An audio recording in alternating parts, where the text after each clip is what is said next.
Hey everyone, thank you for joining this week again. Welcome to this week's In Rhythm Lightning Talk. I'm your host tonight, filling in again for Parag. I'm Austin Michael Komatz, head of the mobile practice here at In Rhythm. As always, we have some really exciting lightning talks coming up for you. Quick reminder, lightning talks happen every Thursday at 5:15 p.m. Eastern Time.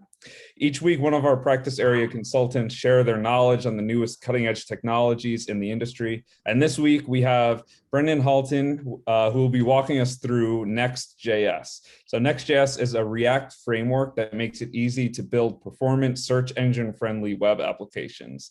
So as always, this is sure to be a great talk. So let's go ahead and kick it off. Brendan, over to you. Thanks, Austin Michael. Hello, everyone. I am a web engineer in the web practice, and today I'll be talking about Next.js. So Next.js is a React framework. It's used to build the front end of websites and web applications. And React is typically known for making client-side rendered applications. Now, Next leverages some of the built-in functionality of React to enable server-side rendering and static site generation as well, and it makes it pretty easy to do it. So Next also comes with a Node.js server to run on the back end. That'll be used for rendering pages, sending files to users, and you can even use it for API routes. It's a pretty popular framework. Been around for about 6 years now. I mean, you can see some of these companies, Twitch, Hulu, Ticketmaster, some other ones that use Next.js. And they're doing pretty well on the NPM repository as well. Next has become kind of the de facto React framework for server-side rendering. Comes with everything you'd expect from a framework. For a compiler, it uses a package called SWC, which is written in Rust, and it is much faster than Babel. I think when Next switched to using Rust instead of Babel, they saw overall build times that were 3 to 5 times faster. You can still customize that if you want by opting out and using Babel instead. For a bundler, Next uses Webpack, and it gives you automatic code splitting by page. It also has linting support, TypeScript, CSS, and Jest support. So there's 3 types of rendering web pages, 3 ways to render web pages that I want to talk about. The first are statically generated pages, server rendered pages, and client-side rendered pages. So a static page is one that is built ahead of time. So all the content, all the data that you need to display on the page, you gather that all at the time that you're building your page. So that's going to be like once a week or every few days, however often you update your website. And that's when you determine the content that's going to be available on your website. So you would use this for data that doesn't change very often. Maybe like a documentation site or a blog. Server-side rendering is done on your server, and that's done at request time. So that's when a user goes to your website and tries to load a page. You're going to generate it on demand on the server. You'd use this for data that needs to be up to date or can change depending on user input. One consideration with this type of rendering is that it can be a little resource heavy on your server. And you'd use this for maybe like an e-commerce site where you need accurate and up-to-date pricing and maybe inventory levels too. Now, client-side rendering, that's the typical model for React. And that's going to be used for generating like single page applications, websites with like a more immersive feel to them, or if the data needs to be like up to date or real time. And you'd use this type of rendering for maybe like an email app or a social networking site. And then here's what it looks like for each of these different methods. This is just kind of like a sort of an overview. of what happens. So with a static site, your user types in the URL, makes a request to your server, and you send back some HTML and some JavaScript. So if you take a look at the HTML here, it's like fully fleshed out. It's everything you need to display a web page. This is going to be a pretty quick experience. With a server rendered page, it's going to happen pretty similarly, but when the request comes into your backend, you actually go out and fetch the data at that time. Any data or content that you need to show on the page. You're going to build the web page and then send it back to your user. With client rendering, when the request comes in, you have all your files ready to send back, but you're sending back an empty HTML page. You're going to let the user render the page on their browser. And at that point, they can go out and fetch whatever data they need and then display it, in the browser. And so there's two kind of drawbacks that I want to talk about with client-side rendering. The first being this response right here, this HTML document. So that's actually what a search engine is going to see. Like when Google's crawlers go out and index your website, they're not going to go through this whole rendering process. They're going to stop right here, and your page isn't going to get indexed. If you want to compare that to like a server rendered site, this is what Google's going to see, or other search engine bots. That's what they're going to index your page with. So if you want good results on a search engine, you want to probably use this approach. Another issue is the data fetching for whatever the main content on the page is.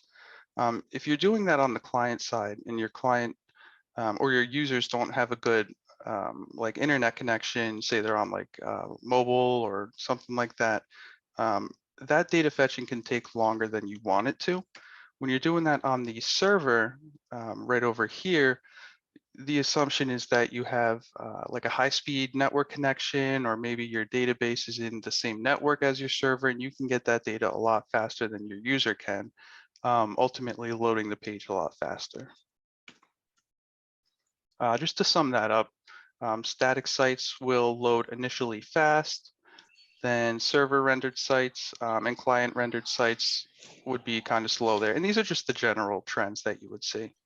Now with search engine optimization, you'd get good results with static sites and server rendered sites, or at least good visibility of your page. And then you wouldn't get good visibility of your page with a client rendered site. So when you're using Next.js, it'll render every page as a static page if it can. If not, it'll render it as a dynamic page, server side on demand, and that's just for the initial page. After that, subsequent page transitions will be done on the client. So why would you, even bother with server-side rendering if you're just going to do client-side rendering after that anyway? Besides search engine optimization, getting quick initial load times is important. So digital.com found that 1 in 2 visitors abandon an e-commerce site that takes more than 6 seconds to load. And Google, in one study, found that half of mobile users leave a site that takes longer than 3 seconds to load.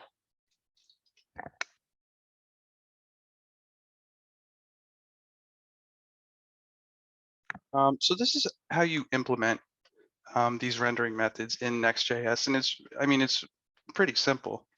Right here, I have a React component, and this is located in a file in my pages directory. In my code, and Next sees this. There's no blocking data requirements. It's going to render this as a static page. So this will be turned into HTML that I can send to users as soon as they request the page. If I want, I can even depend on some external data. So I'll just export this function, get static props, and Next.js will see that. And at build time, we'll go out and fetch whatever data I need, and then render the page statically. So right here, I have an example of like, say I have a welcome message that updates on my homepage like once a week. So, once per build cycle, once per week, I will, build my site, go out, fetch this data, and that's the data that that's gonna be on the page for the next week. You can use dynamic routes too. So we're exporting another function here, get static paths. So if I have like a movie database with a bunch of movies in it, and I want to render, a page for each of them, then I can do that here just by making a call to, whatever API or database I get this data from. That'll happen up here. I get an array of movies to render pages for, and then I'll just go through this, getting props for the movie and then rendering a page for the movie. And I'll do that for, for each movie that comes back from here. Now, if updating your page once per build cycle isn't frequent enough for you, you can add this revalidate option to use incremental static regeneration. So in this case, I'm going to be regenerating this page after 10 seconds if another request comes in for that page. So this is just a way to keep your data from getting too far out of date between builds. And this is how you implement server-side rendering. So this looks pretty similar. We're just instead using a function called get server-side props. So when Next sees that function in a file, it will treat this as a server rendered page. Within that function, again, you can do whatever you want, fetch your data in any way you'd like. You could even read off the local disk if you wanted to, reach out to a database, use an external API. But the point is that so this is server-side code. This will never get bundled and sent to your user. This is only going to run on the server. And then again, we will be generating this page from this React component on demand each time a request comes in for that page. You can use dynamic routes with server rendering as well. In this function, we get access to the dynamic part of the URL, and we can render the page based on that data. Now, when you're using Next.js, you're not going to be using React Router. You'll be using the Next router instead. Here is the link component. Looks, it's just link, that's it, looks pretty similar. And this is what you'll use for client-side page changes. An interesting thing it does is it will prefetch the page when the link component enters the viewport. Next uses a file-based routing system. So anything in your pages directory is what's going to get treated as a page. Everything outside of that directory, will just be treated as like a normal React component. So I have, my index.js file, in the pages directory. This will be my home page or my index page. I have a subfolder products. So that would correspond to this URL. Sales would go here. And then here I have an example of what a dynamic URL would look like. So these brackets here would translate into a dynamic parameter for my URL. So Next.js does give you the ability to use API routes and just to keep it in your same code base. So anything you put in the API subfolder of your pages directory will be given its own route here. And it works just like a normal Express.js API function. So you get the request object and the response object. Another nice feature of Next is the image optimization it provides. So it gives you an image component, and when you use that image component, it will automatically convert your images to more modern web formats that, maybe with better compression. And it will send appropriately sized images based on the user's screen size. So an image that takes up 460 kilobytes on desktop might take only 70 kilobytes on mobile. So we'll just send that instead rather than use the extra data, and that would load quicker. So the image component can add visual stability to your site. sometimes you see this phenomenon where an image isn't loaded yet, and all of a sudden the content on the page jumps around when it does load. Now the image component will reserve space on the page until the image is loaded. And another nice thing it does is this lazy loading. So if I'm at the top of the page and I've got an image down here, I won't start loading it until it's just outside the viewport. And again, that'll prevent wasting resources on things that, our user might not even end up seeing. And right now, Next is working on integrating some new React features like server components, suspense, and streaming.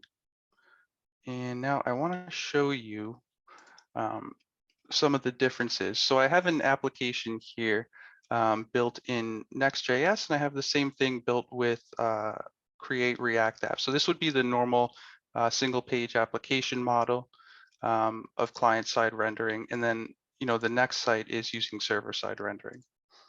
So I can scroll down. I see some pictures here. I can like these. That'll update the application state, as you can see in the footer. I can navigate to another route and get some data from the backend. And I've maintained the same application state between different pages because this is a client rendered app.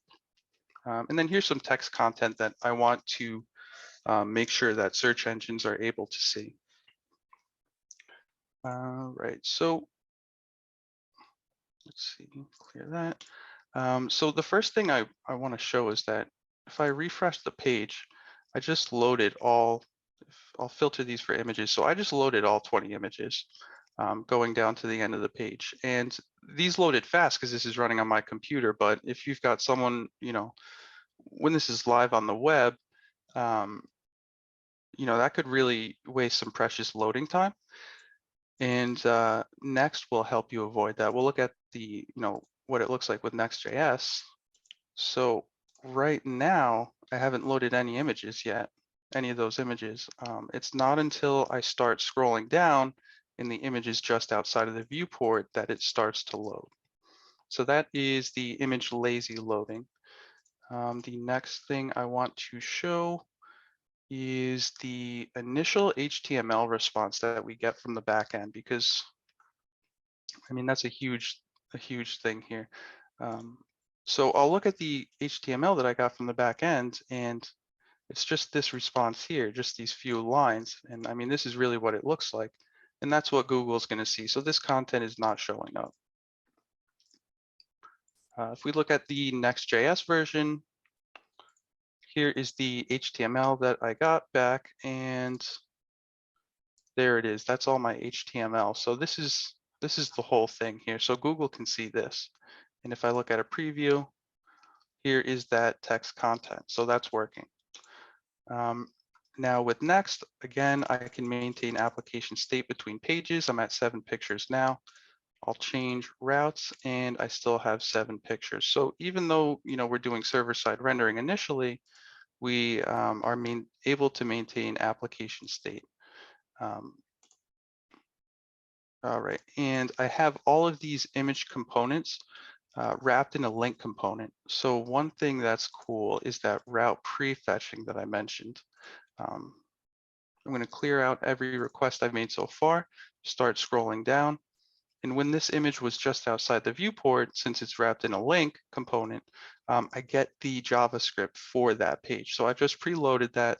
One less thing I need to wait for when I make a page transition. Now I did mention that I used server-side rendering for this. So I do get I have get server-side props running on the backend for this. So when I click this link, get server-side props runs on the back end, returns those props to my browser here, and I'm able to render this page client-side. And that's it for that. Now, in summary, you can use Next.js for static site generation and server-side rendering. That helps with search engine optimization and quicker first page loads. You get automatic code splitting and route prefetching, and you can use the image optimization for smaller images and lazy loading. And that's Next. Are there any questions?